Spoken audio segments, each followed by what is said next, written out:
Hi guys, it's me again, Ma'am Shiagi, and welcome back to another video. Today's video guys is papakita ko sa inyo kung paano ko ginagawa or ine-edit ang aking mga YouTube thumbnails and paano ko siya ini-insert sa mga video ko using my mobile phone. So, keep on watching!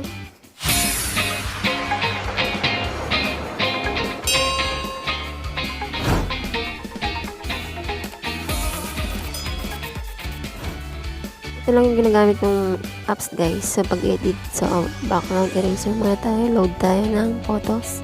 So, ayan, nag-selfie na ako kanina. So, ito, i-delete lang or i-listen lang natin yung backgrounds.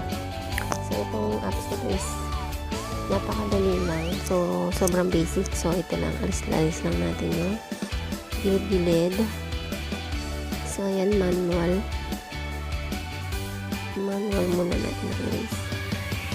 Ayan.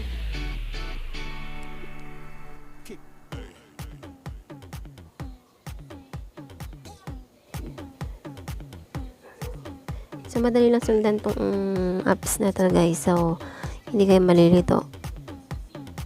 So, yung magic. Gamitin natin ang magic para ayan, mas mabilis.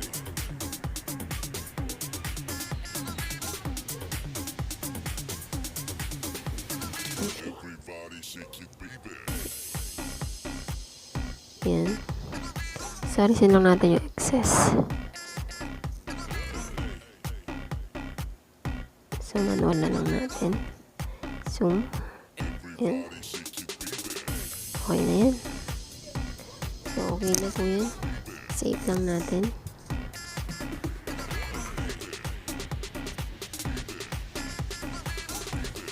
Save ko lang yan. So, next dito na tayo sa Pixel Lab. So, dito lang ako kumukuha ng background. And pag minsan sa Google, nagla-download ako. Pero ngayon dito lang ako kumuha. Pag sinisipag mag-download, din lang ako kumukuha sa Google. Pero this time, ito lang muna. Ibahin ko lang yung ano niya. Ayan, iwa tayo ng size, YouTube thumbnails. So, hindi mo na kailangan i-resize kasi meron na siyang costume dun. Pwede mong pagpilian kung anong size. O, ayan. Insert ko na yung aking in-erase kanina, yung background ko. Ayan. Place ko lang siya sa gusto kong pagpestuhan. Okay. Palaki lang natin. Tansya-tansya lang po. Ayan. Nasa ano lang po yun. Kung anong type. Ayan. Tapos natin yung lagyan siya natin ng pinaka-stroke niya yung sa picture ko. Para mas okay tingnan. Next is yung font na. Lalagyan tayo ng font or lagyan tayo ng text. So, dito, type lang natin how to edit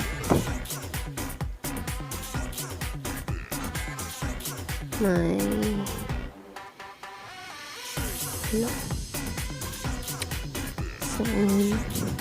thumbnail. Ayan muna. Place lang na. Place ko lang siya kung saan ko gusto. Tapos, lagyan ko ng space.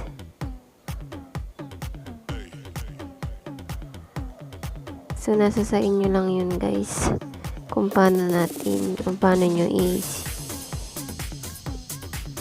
gagawa ng style yung thumbnail. Kung anong type. So, ayan. Lagay ko siya dito ng space para may space yung lagay ko. Nag-download na ako ng mga ano ko. Mga sticker or yan yung mga ilalagay ko. Ito.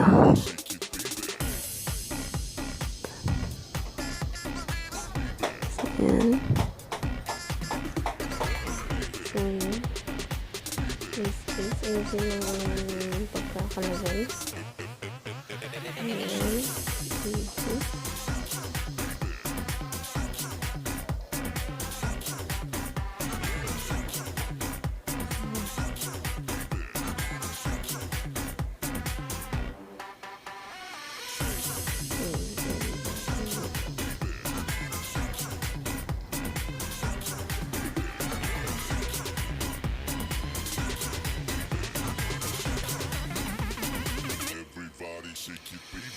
So, ulit. So, dito sa apps na to guys, is okay lang din naman siya. Basic lang din, ganun, hindi ganun kahirap gamitin. So, hindi naman siya nakakalito. Hindi lang natin.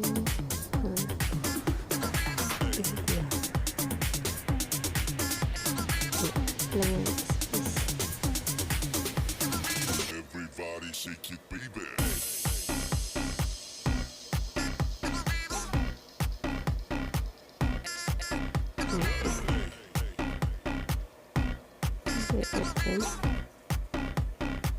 So, ayan. Pwesto lang.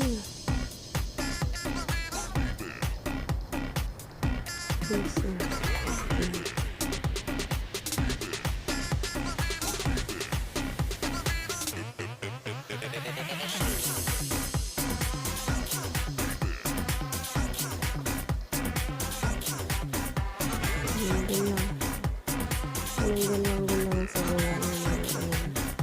Paano siya mapapalitan ng kulay.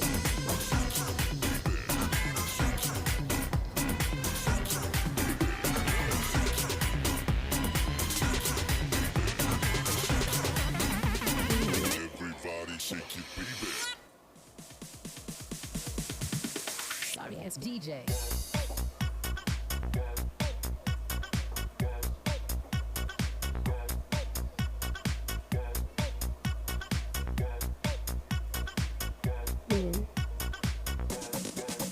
Tingnan natin yung lagay ko lang yung in-download ko ng mga ayan, logo ng mga apps na ginamit ko.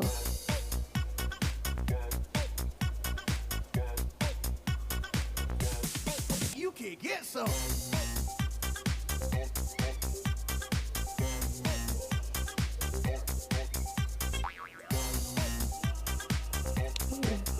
Hindi ako mahanap na ito. Transparent background, pero okay lang kasi liliitan lang din naman.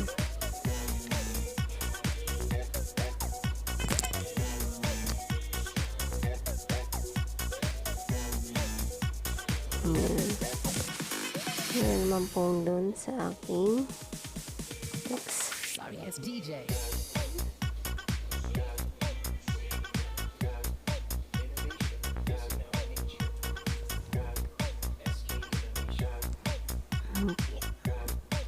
Place lang natin.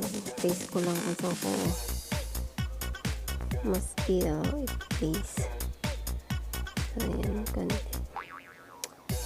Natin ng konti gano'n.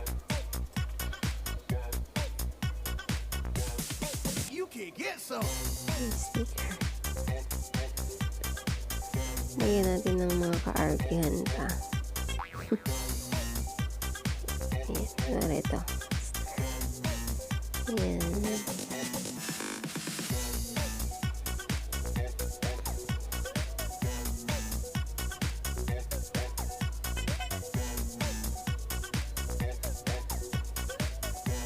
Ayan. Ganun lang ko yun. And ayan.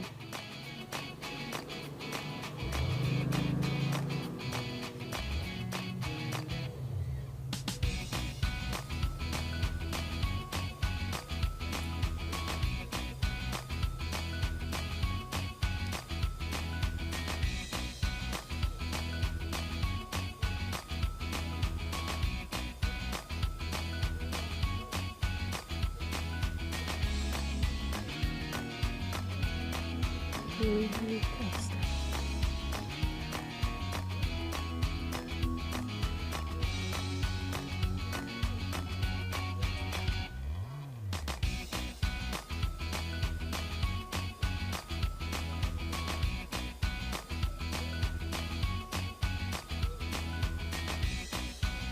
So, ayan, okay na yan guys. Save na natin. So, ayan. Tapos, pagkatapos nyan, punta tayo sa browser, sa YouTube, and check na natin ang desktop side. I-on lang natin yan para sa dito. Once na dito na sa YouTube, punta lang tayo sa download o upload video. Wait lang lang. Load. So, ayan. Dito sa upper right. So, ayan. Pinili natin itong select file sa upload. Ayan. Pili tayo ng video na ating i-upload. So, ito, kunwari, ito lang muna sa kasi hindi ko pa tapos yung video. I-edit ko pa ito. Ito muna. Ayan. So, dito sa baba, wait lang natin at naglo-load. Medyo mahina yung signal ko ngayon. So, ayun. Itong custom thumbnail. So, dyan po, pipindutin lang natin yan. Tapos, kukunin ko na yung ginawa ko kanina sa Pixel Lab para ma-insert siya dyan. Ayan. Wait lang po natin. Nag-upload na siya.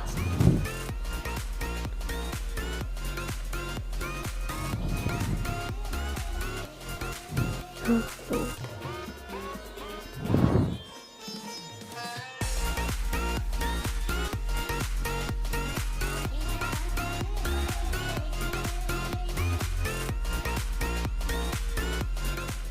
Ayan, nag-upload na po. Ayan. And, yung may lining na red po, yun po yung sign na na-set na siya as thumbnail sa video. And, hintayin lang natin mag-upload tong video.